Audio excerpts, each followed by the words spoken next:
Hello everyone, I am Jayashree and welcome to my channel. Hope you all guys well.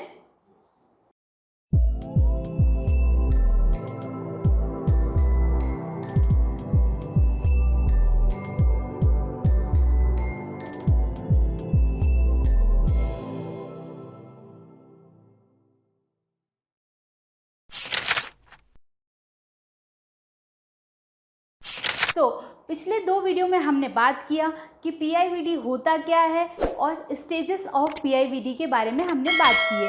अगर आपने वो दोनों video अभी तक नहीं देखे हैं तो लिंक डिस्क्रिप्शन बॉक्स में है, आप पहले वो वीडियो देख लीजिए। और आज इस तीसरे पार्ट में हम बात करने वाले हैं कि पीआईवीडी के कॉजेज़ क्या हो सकते हैं, पीआईवीडी के सिम्टम्स क्या हो सकते हैं और पीआईवीडी का मैनेजमेंट क्या हो सकता है। स्टार्ट करते हैं वीडियो को। अब हम पढ़ेंगे कि पीआईवीडी के टाइम पर क्या क्या सेलुलर और बायोकेमिकल चेंजेस आते हैं इंटरवर्टिब्रल डिस्क के अंदर। मैंने आपको बताया था कि जो न्यूक्लियस पल्पोसस होता है उसके अंदर प्रोटियोग्लाइकेन होता है, तो उसका जो कंटेंट है वो डिक्रीज होने लग जाएगा, डिक्रीज प्रोटियोग्लाइकेन कंटेंट। ठीक है, उसके बाद मैंने आपको बताया था कि जो हमारी इंटरवर्टिब्रल डिस्क और मेनली जो हमारा न्यूक्लियस पल्पोसस होता है उसके अंदर 88% या 90% तक वाटर होता है। तो जब इंटरवर्टिब्रल डिस्क में कोई डीजनरेटिव चेंजेस आते हैं तो वाटर लॉस होता है with in the nucleus pulposus. Decrease hydrostatic properties, जो उसकी हाइड्रोस्टैटिक प्रॉपर्टीज हैं न्यूक्लियस पल्पोसस की, वो भी डिक्रीज होंगी। लॉस ऑफ डिस्क वेट, जो वेट का जो नॉर्मल वेट होता है उसका वेट भी कम होने लग जाएगा। Uneven stress distribution on the annulus, uneven stress distribution होगा डिस्क के अंदर, मतलब डिस्क के अंदर जो कि डिस्क का एन्युलस फाइब्रोसिस पार्ट है उसके अंदर। ये जो पॉइंट है ये मैंने अपने लास्ट वीडियो में अच्छे से एक्सप्लेन किया है। अगर आपने मेरा लास्ट वीडियो नहीं देखा है तो पहले जाकर वो वीडियो देख लीजिए। अब हम देखेंगे कि जो न्यूक्लियस पल्पोसस होता है उसकी पैथोलॉजी, मतलब जो न्यूक्लियस पल्पोसस बाहर की तरफ मूव करता है तो उसकी पैथोलॉजी क्या होती है, वो किस पैथोलॉजी के ऊपर बेस्ड है। सबसे पहले होता है it is a sequence of changes occurring in the disc within which leads to protrusion or extrusion of nucleus pulposus through a rent in the annulus fibrosis। ठीक है, जो हमारी जो 4 स्टेजेस थी, जो हमने लास्ट वीडियो में पढ़ा था कि जो हमारी स्टेजेस होती हैं पीआईवीडी की, उसके अंदर हमने पढ़ा था कि प्रोट्रूजन और एक्सट्रूजन स्टेज होती है न्यूक्लियस पल्पोसस की। तो वो कैसे स्टार्ट होती है उसके बारे में हम अभी देखेंगे। वो बेसिकली एक चेंजेस नहीं आते हैं, उसमें बहुत सारे सीक्वेंस में पार्ट्स होते हैं कि कैसे कैसे वो चेंज हो रहा है न्यूक्लियस पल्पोसस में, क्या क्या चेंजेस आ रहे हैं, उसके बाद न्यूक्लियस पल्पोसस मूव होना स्टार्ट करता है। तो हम देखेंगे कि सबसे पहले क्या होता है, न्यूक्लियस का डीजनरेशन होता है। ठीक है, degenerative changes occur in the disc before displacement of the nucleus material. मैंने आपको बताया था लास्ट वीडियो में कि न्यूक्लियस पल्पोसस होता है वो बाहर की तरफ मूव करता है। तो पहले जब तक वो बाहर मूव नहीं हुआ होता है उससे पहले उसका क्या होता है, डीजनरेटिव चेंजेस आते हैं in the disc before displacement of the material. पहले डीजनरेटिव चेंजेस आएंगे डिस्क के अंदर, उसके बाद डिस्क का क्या, उसका न्यूक्लियस पल्पोसस का क्या होता है, डिस्प्लेसमेंट होता है। तो उस डिस्प्लेसमेंट डीजनरेटिव चेंजेस के अंदर क्या होता है, softening of the nucleus and it's fragmentation. जो उसके जो न्यूक्लियस जो होता है अंदर न्यूक्लियस पल्पोसस, उसके अंदर क्या होगा, सॉफ्टनिंग आएगी, तभी तो वो बाहर की तरफ मूव करेगा। अगर वो हार्ड होगा, एक ही सतह से चिपका हुआ रहेगा तो वो बाहर की तरफ मूव नहीं कर पाएगा। ठीक है, उसके बाद क्या होगा, weakening and disintegration of the posterior part of the annulus. मैंने बताया था आपकी जैसे कि ये एन्युलस रिंग बनी हुई है ऐसे ऐसे, तो एन्युलस रिंग क्या होती है, एक एक करके टूटती जाती है और न्यूक्लियस पल्पोसस बाहर की तरफ मूव होना स्टार्ट हो जाता है। तो डीजनरेटिव चेंजेस आएंगे और वीकनिंग आएगी किसमें, न्यूक्लियस एन्युलस फाइब्रोसिस में। ठीक है, अब क्या होता है, पहले तो न्यूक्लियस का डीजनरेशन हुआ, उसके बाद क्या होता है, न्यूक्लियस का डिस्प्लेसमेंट होता है। Protrusion and extrusion is occur. जब वो न्यूक्लियस बाहर निकल गया तो उस स्टेज को बोलते हैं प्रोट्रूजन और एक्सट्रूजन। ये मैंने अपनी लास्ट वीडियोस में अच्छे से बताया है। ठीक है, उसके बाद आता है stage of fibrosis. This stage of repair, इसमें क्या होता है, रिपेयर होना स्टार्ट होता है। The begin alongside of the degeneration the residual nucleus pulposus become flatten. जो कि बचा हुआ जितना न्यूक्लियस पल्पोसस बाहर निकल गया उसको छोड़ के जो न्यूक्लियस पल्पोसस अंदर है अभी एन्युलस फाइब्रोसिस में, वो क्या हो जाएगा, become flatten, fibrosed and finally undergoes calcification. वो किस में चला जाएगा, कैल्सिफिकेशन में। At the same time new bone formation occur, जो न्यू बोन का फॉर्मेशन है वो स्टार्ट हो जाएगा। तो ये हमारी पीआईवीडी की पैथोलॉजी थी। ठीक है, उसके बाद क्या होता है, कि हम अब बात करेंगे फैक्टर्स और कॉजेस ऑफ द PIVD। ठीक है, तो दो टाइप के कॉजेस होते हैं इसमें, एक तो होता है कंजेनाइटल PIVD, ठीक है, और एक होता है डेवलपमेंटल कॉजेस ऑफ PIVD। ठीक है, कंजेनाइटल मतलब जो बाय बर्थ उसमें प्रेजेंट है तो उसका हम कुछ नहीं कर सकते, वो बाय बर्थ प्रेजेंट होता है। और डेवलपमेंटल यानी कि किसी ने बाय बर्थ उसको नहीं था लेकिन उसने बाद में उसको अक्वायर्ड किया, तो उसके बहुत सारे कॉजेस हो सकते हैं। अब हम उसके बारे में बात करेंगे कि क्या क्या कॉजेस हो सकते हैं, जैसे कि पुअर न्यूट्रिशन। जैसा कि मैंने आपको बताया कि डिस्क, हमारी जो इंटरवर्टिब्रल डिस्क है उसको प्रॉपर न्यूट्रिशन की ज़रूरत होती है। अगर किसी में न्यूट्रिशन डेफिशिएंसी है तो उसको होगा। पुअर हेल्थ हैबिट्स हैं उसकी, ठीक है, ट्रॉमा, कोई रिसेंट इंजरी हुई है उसकी वजह से, रिपीटेटिव मैकेनिकल एक्टिविटीज़, कोई ऐसी एक्टिविटी जो कि उसकी इंटरवर्टिब्रल डिस्क पर प्रेशर डालती है, लाइक फ्रीक्वेंट बेंडिंग, आगे की तरफ, वो बार बार, उसका वर्क ऐसा है कि वो उसको बार बार आगे की तरफ मुड़ना पड़ता है, झुकना पड़ता है। Frequent bending, twisting, lifting the objects and other similar activities without break and improper stretching. अगर उसने, जैसे हम जिम पर गए और वेट लिफ्टिंग स्टार्ट कर दी विदाउट स्ट्रेचिंग के, तो उसकी वजह से PIVD होने के चांसेस बहुत रहते हैं। इसलिए बोलते हैं वर्कआउट स्टार्ट करने से पहले हमको स्ट्रेचिंग करनी चाहिए और वर्कआउट एंड करने के टाइम पर हमको कूल डाउन एक्सरसाइजेस करनी चाहिए। फर्दर और कॉजेज़ क्या हो सकते हैं PIVD के, ये हम देखेंगे।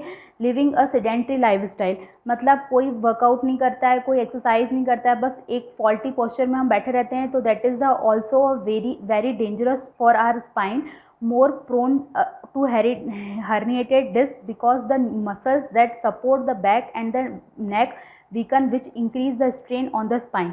क्या होता है, हमारी बैक की और जो हमारी नेक की जो मसल्स होती हैं उनमें वीकनेस आ जाती है अगर हम एक सेडेंट्री लाइफस्टाइल जी रहे होते हैं। ठीक है, उसके बाद ओबेसिटी से हमारी स्पाइन में बहुत ज़्यादा प्रेशर डेवलप होता है, उसकी वजह से poor posture, improper spinal alignment से हमारा डिस्क में डिजनरेटिव चेंजेस होने के चांसेस होते हैं। उसके बाद होता है तंबाकू अब्यूज़, मतलब जो लोग तंबाकू का सेवन करते हैं उनमें PIVD होने के चांसेस बढ़ जाते हैं। अब आप पूछेंगे कि क्यों होता है, क्योंकि जो टॉक्सिन्स होते हैं ना, तंबाकू के अंदर जो टॉक्सिन्स होते हैं, that reduce the disc ability to absorb nutrient which result in the weakening of the disc.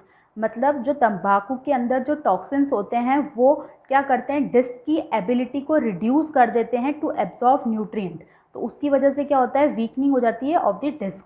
ठीक है, उसके बाद म्यूटेशन क्या होता है, कोई सडन चेंज आ रहा है जीन में, जीन के कोडिंग में कोई सडन चेंज आ जाता है in gene coding for protein involvement in the regulation of the extra cellular matrix such as MMP2 and THBS2, ये जीन के नाम है। अगर इन जीन में हमारा कोई म्यूटेशन होता है तो उसकी वजह से क्या होता है, PIVD के चांसेस बढ़ जाते हैं। ठीक है, अब हम देखेंगे कि सिम्टम्स ऑफ PIVD क्या होते हैं। मतलब अगर हमको एक बार PIVD हो गया तो उसमें क्या क्या आता है, सिवियर लो बैक पेन होता है पेशेंट को, pain radiating to the buttocks, legs and feet. तो मतलब पहले तो बैक में पेन रहेगा, उसका जो बैक का जो पेन होगा वो रेडिएट होगा बटक्स में, लेग्स में और फीट में। ठीक है, उसके बाद क्या होगा, वॉकिंग पेन, मतलब जब हम चल रहे होंगे तो उसमें पेन होगा। मसल स्पाज्म हो जाएगा। टिंगलिंग और नमनेस इन दी लेग और फिट, मतलब टिंगलिंग और नमनेस सेंसेशन आ जाएंगे हमारे लेग्स में और फीट में। उसके बाद क्या होगा, मसल वीकनेस और एट्रोफी इन लेटर स्टेजेस, मसल वीकनेस होने लग जाएगी। ठीक है, और कॉडा इक्वाइना सिंड्रोम होने के चांसेस भी होते हैं। ठीक है, उसके बाद हम देखेंगे कि मैनेजमेंट ऑफ PIVD क्या हो सकता है, यानी कि हम PIVD को कैसे असेस कर सकते हैं और उसका ट्रीटमेंट कैसे कर सकते हैं। ये दोनों हमारे मैनेजमेंट के पार्ट होते हैं। सबसे पहले हम पेशेंट अगर हमारे क्लिनिक में आएगा तो हम उसको असेस कैसे करेंगे, rigid posture, loss of spine curve. जैसा कि मैंने आपको बताया था कि स्पाइन जो होती है वो उसका जो नॉर्मल कर्वेचर होता है वो एस शेप में होता है कुछ। ठीक है, जो उसका नॉर्मल कर्वेचर होता है उससे उसका क्या हो जाएगा, loss of normal spine curve. ठीक है, पोस्टीरियर पेल्विक टिल्ट हो जाएगा उसका। और जो उसके मूवमेंट है, लाइक ट्रंक फ्लेक्शन में बी पेनफुल, मतलब ट्रंक अगर फ्लेक्शन करेगा, आगे की तरफ झुकेगा तो उसको पेन महसूस होगा। टेंडरनेस प्रेजेंट होगी पेशेंट के अंदर। ठीक है, और जो उसका गेट पैटर्न होगा, मतलब जो चलने का पैटर्न होगा वो क्या होगा, एक्सेसिव हिप फ्लेक्शन होगा उसका। ठीक है, और हिप अबडक्टर्स वीकनेस हो जाएगी, जो हिप के अबडक्टर्स होते हैं उसकी वीकनेस उस पेशेंट में होगी। ठीक है, अब हम इसको डायग्नोज कैसे करते हैं, ये तो था हमारा क्लिनिकल या फिजिकल असेसमेंट। अब हम उसके बाद आएगा कि हम उसका इमेजिनरी डायग्नोसिस कैसे कर सकते हैं। तो हम एक्सरे करवाएंगे, x-ray of spine, CT scan of spine, MRI of spine. ये देखकर भी हम बता सकते हैं कि PIVD प्रेजेंट है या नहीं है। ठीक है, उसके बाद हम देखेंगे कि PIVD अगर हो गया है तो हमको पेशेंट को क्या क्या ट्रीटमेंट देना है। सबसे पहले rest and anti inflammatory and analgesic for pain relief. मतलब पेशेंट को अगर PIVD है तो ऑब्वियसली उसके लो बैक में पेन होगा, लेग्स में पेन होगा, तो उसको हम रेस्ट के लिए सजेस्ट करेंगे, क्योंकि अगर वो सेम रिपीटेड एक्टिविटीज़ को रिपीट करता रहेगा तो उसकी वजह से उसका पेन इंक्रीज़ होने के चांसेस हैं। तो पहले तो रेस्ट, और अगर उसके अंदर इन्फ्लामेशन या उसको बहुत पेन है तो हम उसको एंटी इन्फ्लामेटरी ड्रग्स और एनाल्जेसिक सजेस्ट करेंगे फॉर पेन रिलीफ। ठीक है, उसके बाद रिडक्शन मतलब कंटिन्यू बेड रेस्ट और ट्रैक्शन देंगे हम फॉर 2 वीक्स। ठीक है, ट्रैक्शन प्रोवाइड कराएंगे। ट्रैक्शन से क्या होगा, जो उसके इंटरवर्टिब्रल डिस्क में स्पेस कम हो गया है तो ट्रैक्शन से अगर हम उसको खींचेंगे तो उसका स्पेस बढ़ने के चांसेस होते हैं। ठीक है, may reduce the herniation over 90% of cases में ट्रैक्शन से बहुत फ़ायदा होता है। ठीक है, उसके बाद ऑपरेटिव मैनेजमेंट भी हम उसका कर सकते हैं। ठीक है, उसके बाद क्या देंगे, हॉट और कोल्ड पे मतलब कंप्रेशन देंगे पेशेंट को कैन हॉट पैक और कोल्ड पैक से क्या होगा, patient can also use hot water bags और ice pack to reduce localize pain. मतलब जो हमारा आइस पैक या कोल्ड पैक से क्या होगा, हमारा जो लोकलाइज पेन है उस पर्टिकुलर एरिया में वो डिक्रीज़ होने लग जाएगा। ठीक है, उसके बाद क्या होगा, फिजियोथेरेपी मैनेजमेंट में हम क्या आएंगे, modality that reduce the pain and spasm. मतलब फिजियोथेरेपी के अंदर हम ऐसी मोडालिटीज़ को यूज़ करेंगे ताकि पेशेंट का लो बैक पेन कम हो, बटक्स पेन, लेग पेन वो सब कम हो। तो वो कौन कौन सी मोडालिटी हैं, like cryotherapy, TENS, ultrasound, short wave diathermy, infra short wave diathermy और इंटरफेरेंशियल थेरेपी। और कौन कौन सी हैं, SWD और इंटरफेरेंशियल थेरेपी। ठीक है, उसके बाद हम क्या करेंगे, पेशेंट को हम सॉफ्ट टिश्यू मोबिलाइजेशन दे सकते हैं to reduce local muscle spasm and induce relaxation. इससे क्या होगा, लोकल मसल में अगर कोई स्पाज्म है तो वो रिड्यूस होगा और क्या होगा, रिलैक्सेशन, पेशेंट रिलैक्स महसूस करेगा। ट्रैक्शन, जैसा कि मैंने आपको बताया 2 वीक के लिए हम इसको ट्रैक्शन प्रोवाइड कराएंगे। May be beneficial to relieve nerve root compression. Traction से नर्व रूट कंप्रेशन दूर होगा, क्योंकि उसमें हम खींचेंगे तो खिंचाव महसूस होगा, तो उससे कंप्रेशन कम होगा। और कुछ ऐसी एक्सरसाइजेज होती हैं जो कि पेशेंट के लिए बेनिफिशियल होती हैं, like extension exercises, pelvic tilt exercises, क्योंकि उसका एक्सेसिव पेल्विक टिल्ट हो गया इसलिए साइड प्लैंक कर सकते हैं, स्टैंडिंग हैमस्ट्रिंग स्ट्रेच कर सकते हैं, कैट एंड कैमल पोज होता है। ठीक है, लेग राइज होता है, ग्लूटियल स्ट्रेच कर सकते हैं। ये सारी एक्सरसाइजेज से क्या होगा, हमारे पेशेंट को उसके जो सिम्टम्स हैं PIVD के उसमें रिलीफ महसूस होगा। This is all about PIVD. Thank you for watching. If you like my video, you can subscribe to my channel, and if you want the notes of PIVD, you can check out my Instagram page. The link of Instagram page is in the description box below. Bye bye.